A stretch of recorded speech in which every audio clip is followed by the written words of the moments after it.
Number ہے 44۔ بسم اللہ الرحمن الرحیم۔ الحمد للہ رب العالمین والصلاة والسلام علی سید الانبیاء والمرسلین وعلی آلہ واصحابہ اجمعین۔ اما بعد فاعوذ باللہ من الشیطان الرجیم۔ بسم اللہ الرحمن الرحیم۔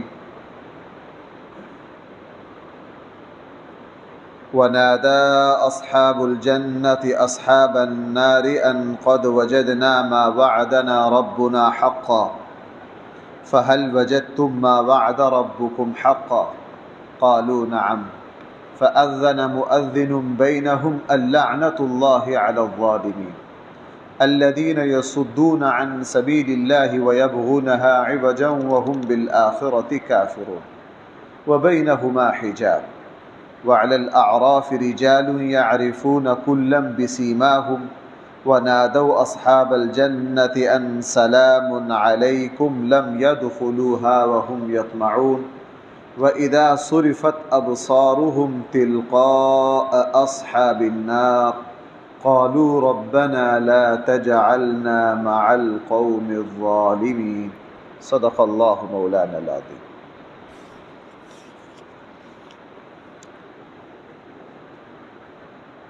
اس آیت سے آگے تقریباً 1.5 رکوع میں قرآن کریم نے اہل جنت اور اہل اعراف اور جہنم والوں کا ایک مکالمہ ذکر کیا ہے۔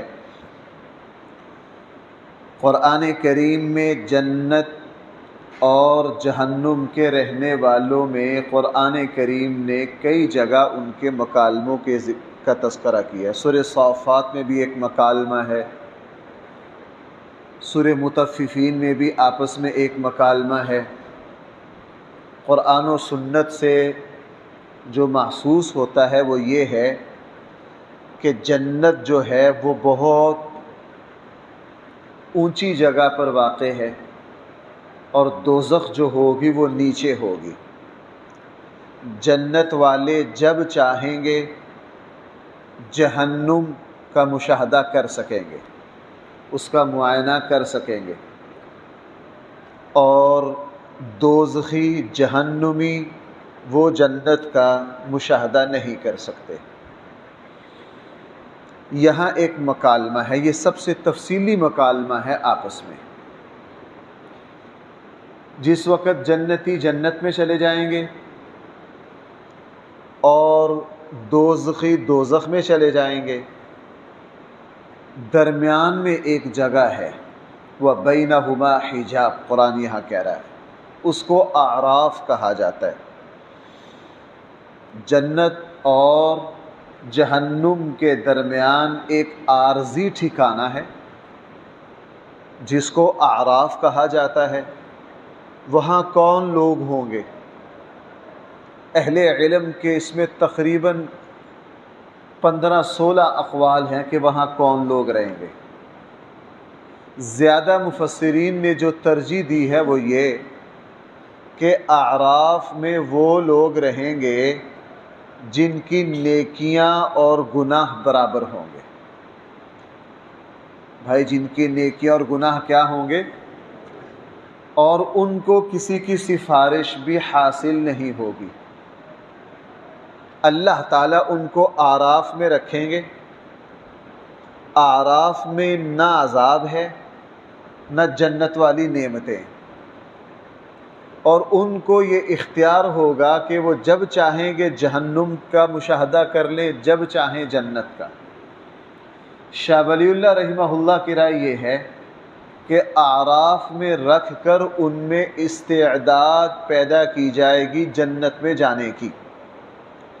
جیسے ہی ان میں جنت میں جانے کی صلاحیت پیدا ہوگی تو اعراف میں رہنے والوں کو جنت میں بھیج دیا جائے گا۔ بظاہر ان کی نیکیاں اور گناہ برابر ہوں گے، لیکن چونکہ اللہ غفور الرحیم ہے، اس کی رحمت سے یہی سمجھ میں آتا ہے کہ جس کی نیکیاں اور گناہ برابر ہوں، وہ اللہ وہ غفور الرحیم کبھی بھی ان کو دوزخ میں نہیں بھیجیں گے، ان کو جنت میں بھیجیں گے، لہٰذا ان کو جنت میں بھیج دیا جائے گا۔ اور پھر یہ جو آراف درمیان والا ایک ٹھکانہ ہے، اس کو ختم کر دیا جائے گا۔ یہاں تینوں کا آپس میں ایک مکالمہ ہے۔ جنتی جب جنت میں جائیں گے تو سب سے پہلے جنتی پکاریں گے دوزخیوں کو۔ یوں لگتا ہے کہ یہ مکالمہ بڑی سطح پر ہوگا، کچھ افراد کے درمیان نہیں ہوگا۔ جنتیوں کی کوئی بہت بڑی جماعت وہ دوزخ کا مشاہدہ کرتے ہوئے آپس میں گفتگو ہوگی۔ جنتی انہیں کہیں گے کہ ہمارے اللہ نے جو کچھ ہم سے وعدے کیے تھے، ہم نے تو ان سارے وعدوں کو سچا پایا۔ جن جن نعمتوں کا ہم سے وعدہ کیا تھا، ہم نے ان ساری نعمتوں کو حاصل کر لیا اور پا لیا۔ کیا تمہارے ساتھ جو کچھ اللہ نے وعدہ کیا تھا تم نے بھی پا لیا ہے؟ دوزخی صرف اتنا جواب دے پائیں گے کہ نعم، ہاں۔ چونکہ جو بندہ ذلیل ہو جائے وہ اپنی مصیبت کی تفصیل بیان کر نہیں سکتا۔ بالکل یہی بات نبی کریم صلی اللہ علیہ وسلم نے بدر کے موقع پر کہی تھی۔ جب جنگ بدر ہوئی اور مشرکین مکہ اپنی لاشوں کو چھوڑ کر بھی بھاگ گئے، وہ گرمی کے دن تھے، ان کی لاشیں جو ہیں وہ میدان بدر میں پڑی رہی، بلکہ ایک بڑے سردار کی لاش تو ٹکڑے اور ٹکڑے ہو کر اس کی وجہ سے تعفن بھی پھیل گیا۔ رسول اللہ صلی اللہ علیہ وسلم نے حکم دیا کہ یہ جو 24 بڑے سردار ہیں ابو جہل سمیت، ان کی لاشوں کو اٹھاؤ اور میدان بدر میں ایک کنواں تھا جو خشک اور بند پڑا تھا، گڑا تھا ایک، اس میں پھینک دو۔ اس میں پھینک دیا گیا۔ تیسرے دن نبی کریم صلی اللہ علیہ وسلم اپنی سواری پر سوار ہوئے اور اس گھڑے پر آئے، اور آپ علیہ السلام نے بالکل یہی الفاظ کہے، ان قد وجدنا ما وعدنا ربنا حقا فهل وجدتم ما وعد ربكم حقا۔ ہمارے اللہ نے ہم سے جو کچھ اپنی مدد اور نصرت کا وعدہ کیا تھا، ہم نے تو اپنے اللہ کے وعدے کو 100% سچا پایا ہے۔ تمہارے ساتھ اللہ کا جو وعدہ تھا، کیا تم نے بھی اس کو پا لیا؟ جب یہ اللہ کے نبی نے اور بھی باتیں ان سے ارشاد فرمائیں، صحیح بخاری میں ہے، حضرت عمر رضی اللہ عنہ نے اللہ کے نبی سے حیرت سے کہا، اللہ کے حبیب، آپ ان لاشوں سے گفتگو کر رہے ہیں، آپ ان مرے ہوئوں سے گفتگو کر رہے ہیں، کیا یہ آپ کی بات سن رہے ہیں؟ نبی کریم صلی اللہ علیہ وسلم نے حضرت عمر سے فرمایا، عمر، جس طرح تم میری بات سن رہے ہو، بالکل اسی طرح یہ بھی میری بات کو سن رہے، یہ بھی میری بات کو سن رہے ہیں۔ جس وقت اہل جنت یہ کہیں گے تو درمیان میں پھر ایک آواز دینے والا آواز دے گا، یہ کوئی جنتی بھی ہو سکتا ہے، کوئی فرشتہ بھی ہو سکتا ہے۔ جب یہ گفتگو ہو رہی ہوگی، درمیان میں ایک شخص بولے گا، وہ کہے گا جہنمیوں سے کہ تمہارے اوپر اللہ کی لعنت ہو، تم نے اللہ کے دین سے روکا، کفر کیا، تم نے یہ جرم کیے، آج تمہارے اوپر اللہ کی لعنت برس رہی۔ پھر درمیان میں اس گفتگو میں اہل اعراف بھی شامل ہو جائیں گے۔ جو اعراف والے ہیں وہ جب دوزخیوں سے گفتگو کریں گے تو دوزخی ان سے یہ کہیں گے کہ ہم تو بھوکے پیاسے مر گئے، ہمیں کچھ کھانے کے لیے ہی دے دو، ہمیں کچھ پینے کے لیے ہی دے دو۔ تو اس وقت اعراف والے انہیں کہیں گے، جناب، اللہ نے جو کچھ یہاں دیا ہے وہ تمہارے لیے نہیں ہے، تم اس کو پی نہیں سکتے، اس کو کھا نہیں سکتے، اور پھر اس کے بعد ان کے جرائم کی تفصیل ہے۔ یہاں یہ مکالمہ ہے، یہ تو میں نے اس کا لب لباب سا عرض کیا ہے، اب ایک ایک لفظ کو ذرا ساتھ ساتھ دیکھ لیجئے۔ قرآن کریم نے ارشاد فرمایا وَنَادَا أَصْحَابُ الْجَنَّةِ، جنتی آواز دیں گے اصحاب النار، دوزخیوں کو۔ کیا آواز ہوگی یہ؟ ان قد وجدنا ما وعدنا ربنا حقا، یقیناً ہم نے سچ پایا جو کچھ ہمارے رب نے ہم سے وعدہ کیا۔ فہل وجدتم ما وعد ربکم حقا، کیا تم نے بھی پا لیا جو کچھ تمہارے رب نے تم سے وعدہ کیا؟ دوزخی صرف اتنا جواب دیں گے نعم، ہاں، ان کے پاس اس کا کوئی اور جواب۔ اب درمیان میں فَأَذَّنَ مُؤَذِّنٌ بَيْنَهُمْ، آواز دے گا ایک آواز دینے والا ان کے درمیان۔ مؤذن آواز دینے والے کو کہتے ہیں، اس لیے ہمارے یہاں جو شخص بھی اذان دیتا ہے اس کو کیا کہتے ہیں؟ مؤذن، آواز دینے والا۔ اذان کا لفظی معنی کیا ہوتا ہے؟ آواز، پکار، نماز کے لیے پکارا جاتا ہے۔ فَأَذَّنَ مُؤَذِّنٌ بَيْنَهُمْ، ان کے درمیان ایک بولنے والا بولے گا، وہ کوئی جنتی بھی ہو سکتا ہے، کوئی فرشتہ بھی ہو سکتا ہے۔ وہ کیا کہے گا؟ اللعنۃ اللہ علی الظالمین، زیادتی کرنے والوں پر اللہ کی لعنت ہو، یعنی تم اللہ کی رحمت سے دور ہو، تمہیں اللہ کی رحمت نہ ملے گی۔ کیوں؟ ان کے تین قصور تھے بھائی، دوزخیوں کے بڑے جرم کتنے تھے؟ تین۔ الذین یصدون عن سبیل اللہ، یہ دوزخی وہ لوگ تھے جو اللہ کے راستے سے روکتے تھے، یعنی اسلام سے روکتے تھے۔ ہر نبی کے مد مقابل ایک بہت بڑی جماعت رہی ہے جس نے دین سے روکا ہے، نبی کریم صلی اللہ علیہ وسلم کے مقابلے پر بھی اسی طرح تھی۔ آپ سارے حضرات جانتے ہیں ہمارے آقا صلی اللہ علیہ وسلم مکہ میں جب حج کے موقع پر لوگوں کو دعوت دیتے تھے، ابو جہل جیسے بدبخت، پورا مکہ نے مل کے پورے عرب کو اسلام سے روکا، اور آج بھی طرح طرح سے اسلام سے روکا جا رہا ہے، اسلام سے روکا جا رہا ہے، ہر جگہ اس کی کوشش ہے، اور دنیا کفر کا پیسہ، ان کے ذرائع، ان کے وسائل، ان کا میڈیا، پوری کوشش ہے، اور یہ قیامت تک یہ کشمکش چلتی رہے گی۔ الذین یصدون عن سبیل اللہ، یہ وہ لوگ تھے جو اللہ کے راستے سے روکتے تھے۔ نمبر 2، وَيَبْغُونَهَا عِوَجًا، اور اللہ کے دین میں کجی تلاش کرتے تھے، کیڑے مکوڑے نکالتے تھے۔ جیسے آج اسلام کی کون سی بات ہے جس پر اعتراض نہ کرتے ہو؟ حج پہ اعتراض ہے جی، لاکھوں روپے حج پہ اور قربانی پہ لگا دیتے ہیں، اور اعتراض وہ بدبخت کر رہے ہیں جو اپنی دنیاوی پروگراموں میں اربوں ڈالر لگا دیتے۔ نکاح پر اعتراض ہے، اعتراض ان لوگوں کو ہے جو بدبخت 100 عورتوں سے جن کے ناجائز تعلقات ہوتے ہیں، ان کو ایک سے زائد شادیوں پر اعتراض ہے۔ میں کچھ سال پہلے امریکہ کے ایک نو مسلم تھے، وہ میڈیا میں کام کیا کرتے تھے، بڑے مشہور تھے، مسلمان ہو گئے، ان کی 2 شادیاں، وہ امریکہ سے کسی اور ملک منتقل ہو گئے۔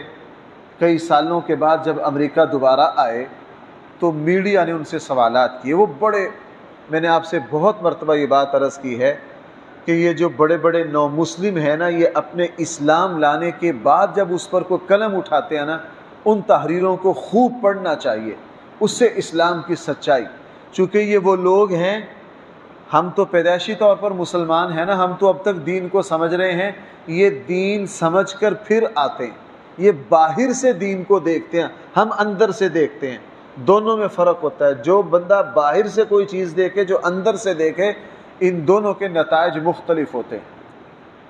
اس سے یہ سوال کیا صحافیوں نے کہ جناب آپ نے 2 شادیاں کر لی، یہ کیا آپ کے لیے ایک کافی نہیں تھی؟ اس وقت آپ کے ساتھ 2 بیویاں؟ اس نے بڑا زبردست جواب دیا، اس نے کہا جناب جس وقت میں آپ کے اس ملک کا ہیرو تھا اس وقت بغیر نکاح کے میرے 40 کے قریب عورتوں سے ناجائز تعلقات تھے، لیکن اس پورے میڈیا نے، میں جب یہاں ہوٹل میں آتا تھا میرے ساتھ ہر روز نئی سے نئی لڑکی ہوتی، لیکن آپ لوگوں نے مجھ سے کبھی سوال نہیں کیا کہ آپ ہر روز ایک الگ عورت سے تعلق قائم کرتے ہیں، کیوں؟ آج میں نے قانونی طور پر علل اعلان باعزت طریقے سے 2 عورتوں سے قانونی تعلق جوڑا ہے، اور ساتھ یہ بھی دستاویزات ہیں کہ میرے مرنے کے بعد یہ دونوں میری جائیداد کے اور میری اولاد کی مالک ہوں گی، ان کے سارے اخراجات میرے ذمے ہوں گے، ہم ایک دوسرے کی خوشی غمی میں شریک ہوں گے اور موت تک اکٹھے رہیں گے۔ میں نے یہ قانونی اخلاقی مذہبی تعلق 2 عورتوں سے قائم کیا ہے، تمہیں اعتراض ہے؟ اور غیر اخلاقی غیر قانونی میرا ایک وقت میں یہی تمہارے ملک میں 40 عورتوں سے تعلق رہا ہے، اس وقت تمہیں کوئی اعتراض نہیں تھا؟ تو وہ کسی سے کوئی اس کا جواب بن نہیں پڑا۔ یہی ہے اسلام کی ایک وَيَبْغُونَهَا عِوَجًا۔ بہت سے لوگوں کو اسلام کی ہر بات ٹیڑھی نظر آتی ہے، اسلام کی ہر بات پہ بھائی کیا نظر آتے ہیں؟ کیڑے مکوڑے نظر آتے ہیں۔ میں نے آپ سے عرض کیا کہ قربانی پر اعتراض وہ لوگ کریں گے جو 1 سال میں صرف اپنے موبائل کی تبدیلی میں 7 8 لاکھ روپیہ لگا دیں گے، جو ایک بے حیائی کے پروگرام اور ایک پارٹی میں لاکھوں روپیہ خرچ کر دیں گے، ان کو قربانی پر اعتراض ہے۔ تو وہ جو درمیان میں جو بولے گا، یہ اس مکالمے میں وہ کہے گا الذین یصدون عن سبیل اللہ، یہ کافر وہ لوگ تھے جو اللہ کے راستے سے روکتے تھے، یعنی اسلام سے روکتے تھے۔ وَيَبْغُونَهَا عِوَجًا، اور دین میں کیڑے مکوڑے تلاش کرتے تھے۔ وَهُمْ بِالْآخِرَةِ كَافِرُونَ، اور وہ آخرت کا انکار کرتے تھے۔ یہ 3 جرم تھے۔ وَبَيْنَهُمَا حِجَاب، ان کے درمیان پھر پردہ حائل کر دیا جائے گا۔ اب اگلا حصہ، وَعَلَى الْأَعْرَافِ رِجَالٌ، اعراف میں بھی کچھ لوگ ہوں گے، یعرفون کلا بسیماہم، ہر کسی کو اس کے چہرے سے پہچانا جائے گا۔ بھائی ذرا میری طرف متوجہ ہونا، قرآن نے یہ بات 3-4 جگہ کہی ہے کہ وہاں چہروں سے پہچانا جائے گا۔ جنتیوں کے بارے میں آتا ہے کہ ان کے چہرے، قرآن جگہ جگہ وجوہ یومئذ مسفرہ ضاحکۃ مستبشرہ، اہل جنت کے چہرے بڑے تر و تازہ ہوں گے، ان سے نورانیت ٹپک رہی ہوگی۔ اور ایک جگہ قرآن کہہ رہا ہے ان کی آنکھیں روشنی سے، نور سے چمک رہی ہوں گے، اور خوشیاں ضاحکۃ مستبشرہ، مسکراہٹیں بکھر رہی ہوں گی ان کے چہروں پر۔ اور جو دوزخی ہوں گے، وجوہ یومئذ علیہا غبرہ، ان کے چہروں سے سیاہیاں، شرمندگیاں اور ندامتیں جھلک رہی ہوں گی۔ قرآن نے جگہ جگہ اس کو بیان کیا، اور حدیث میں ہے کہ جو دوزخی ہوں گے ان کے چہرے سیاہ ہوں گے اور ان کی آنکھیں جو ہیں وہ نیلی پڑ جائیں گی۔ بھائی ان کی آنکھیں کیا ہو جائیں گی؟ نیلی پڑ جائیں گی۔ ایک جگہ قرآن نے فرمایا یوم تبیض وجوہ وتسود وجوہ، قیامت والے دن جنتیوں کے چہرے تبیض وجوہ، وہ نور سے سفید ہو جائیں گے، وتسود وجوہ، اور کافروں کے جو چہرے ہیں بھائی وہ کیا ہو جائیں گے؟ کالے سیاہ ہو جائیں گے۔ یہاں قرآن نے صرف اتنا کہا یعرفون کلا بسیماہم، وہاں ہر کسی کو ان کے چہروں سے پہچان لیا جائے گا۔ آپ نے وہ مشہور حدیث ہے رسول اللہ صلی اللہ علیہ وسلم نے جب فرمایا نا کہ کل قیامت والے دن تم سب میرے حوض کوثر پر آؤ گے، میں تمہیں پانی پلاؤں گا۔ صحابہ کرام نے عرض کیا اللہ کے حبیب وہاں تو ساری امتیں جمع ہوں گی، آپ اپنی امتیوں کو کس طرح پہچانیں گے؟ آپ اپنے امتیوں کو کس طرح پہچانیں گے؟ نبی کریم صلی اللہ علیہ وسلم نے فرمایا کہ میری امت کو میں اس طرح پہچانوں گا کہ جو وضو کے اعضاء ہوں گے وہ چمک رہے ہوں گے. جو وضو کے اعضاء ہوں گے بھائی وہ کیا کر رہے ہوں گے؟ میری امت کی میدان محشر میں نشانی یہ ہوگی کہ یہ جو وضو کرنے والے ہوں گے وضو کے اعضاء چمک رہے ہوں گے. اس لیے ہمارے یہاں بھائی سنت کیا ہے؟ جب میت کو غسل دیا جائے غسل دینے کے بعد اس کے وضو کے اعضاء پر خوشبو ملی جائے، پیشانی پر، ہاتھوں پر، وضو کے اعضاء پر بھائی کیا ملی جائے؟ خوشبو ملی جائے. چونکہ کل قیامت والے دن یہ وضو کے اعضاء جو ہیں یہ چمکیں گے. اسی لیے وضو ایک روحانی طور پر نور ہے. یہ ہاتھ منہ دھونا نہیں ہے، صرف یہ ہاتھ منہ دھونا نہیں ہے. اس کا اندازہ دیکھو. میں آپ سے ایک بات عرض کروں، ہم دنیا میں بہت سے عمل کرتے ہیں، ان کے اثرات ہمیں سمجھ نہیں آتے. بھائی ذرا متوجہ ہونا، صبح صبح اگر کوئی آدمی بادام کھاتا ہے تو آیا اس کی صحت پر اس کا اثر پڑے گا کہ نہیں؟ اثر پڑے گا. اس وقت اگر ہمارا گلا خشک ہے، تھوڑی دیر میں ہم ایک گلاس پانی پئیں تو ہمارا حلق کیا ہو جائے گا؟ تر و تازہ ہو جائے گا. اسی طرح ہم یہاں بہت سے عمل کرتے ہیں، ان کی تازگی مرنے کے بعد. حدیث میں کیا آتا ہے؟ جو مسلمان فجر کے لیے اندھیرے راستوں سے گزر کر آتے ہیں، کل میدان محشر میں فجر کی نماز کے لیے ان کا آنا روشنی اور نور کا سبب ہوگا. میدان محشر میں جب یہ چلیں گے ان کے آگے آگے نور ہوگا. ان سے پوچھا جائے گا یہ نور کہاں سے لائے ہو؟ یہ کہیں گے جناب ہم جو فجر کی نماز پڑھنے کے لیے اندھیروں میں گئے، اب یہاں ہمارا فجر میں آنا اندھیرے میں، بظاہر ہمیں اس کی کوئی تاثیر سمجھ نہیں آ رہی. اس کی تاثیر کب سمجھ آئے گی؟ میدان محشر میں جا کے. تو یہاں ہم بہت سی نیکیاں کرتے ہیں. اب وضو کرتے ہیں، دیکھنے والا یہ سمجھتا ہو بندہ بیٹھا ہاتھ منہ دھو رہا ہے، سو کے اٹھا کیا کر رہا ہے؟ ہاتھ منہ دھو رہا ہے. یہ ہاتھ منہ دھونا نہیں ہے. ہر نیکی کے اثرات مرتب ہوں گے مرنے کے بعد. اس لیے یہاں قرآن نے فرمایا یعرفون کلا بسیماہم، ہر کسی کو اس کے چہروں سے پہچانا جائے گا. ونادوا، یہ اعراف والے جنتیوں کو پکاریں گے. یہ ادھر دوزخی ہیں ادھر جنتی ہیں، درمیان میں اعراف والے ہیں. یہ جو اعراف والے ہیں یہ پہلے جنتیوں سے بات کریں گے. ونادوا اصحاب الجنہ، جنتیوں سے بات کریں گے. کیا کہیں گے؟ سلام علیکم، تمہارے اوپر کیا ہو؟ سلام.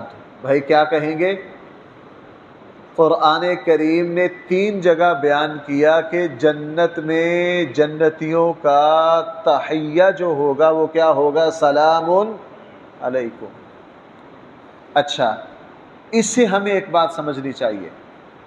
دنیا میں جو مسلمان ملاقات پر السلام علیکم کہتے ہیں یہ ادا اپناتے ہیں اہل جنت کی. یہ ادا اپناتے ہیں بھائی کن کی؟ اچھا، اس سے پتہ یہ چلا کہ جو لوگ ہیلو ہائے کہتے ہیں تو وہ کن کی ادا پر عمل کرتے؟ وہ کن کی ادا پر عمل کرتے؟ ہم ادھر سے اللہ سے جنت مانگتے ہیں، ادھر سے جنتیوں کی عادتیں اپناتے نہیں. بلکہ میں آپ سے یوں عرض کروں، جس مسلمان کی عادت ہوگی السلام علیکم، تو کیا بعید ہے یہ دنیا ہی میں جنتیوں والا عمل کر رہا ہے، اللہ اسی کی وجہ سے اس کو جنت دے دے. حضرت عبداللہ ابن عمر کے بارے میں آتا ہے، اپنے غلام کو کہنے لگے چلو یار تجارت کر کے آئے، بازار چلے. غلام ساتھ گئے بازار میں جا کے السلام علیکم السلام علیکم، اس کو سلام کر، اس کو کر، اس کو کر. ایک چکر آنے کا ایک چکر جانے کا، سب کو سلام کر کے واپس آ گئے. اب غلام بڑا حیران ہوا کہ مجھے تو کہہ رہے تھے کوئی کاروبار کرنے جائیں، کر کے کچھ آئے نہیں. اگلے دن پھر کہنے لگے چلا یار تو کاروبار کر کے ہیں بازار. پھر گئے سلام کر کے واپس آ گئے. اگلے دن غلام نے کہا حضرت مجھے کہتے ہیں کاروبار کے لیے جائیں، کر کے کچھ آتے نہیں، سلام کر کے آ گئے ہیں سب کو، ہر بندے کو. حضرت عبداللہ ابن عمر کی عادت تھی ہر کسی کو سلام کرتے، چونکہ انہوں نے فرمایا میں نے اللہ کے حبیب کو ایسے دیکھا ہر کسی کو سلام کرتے.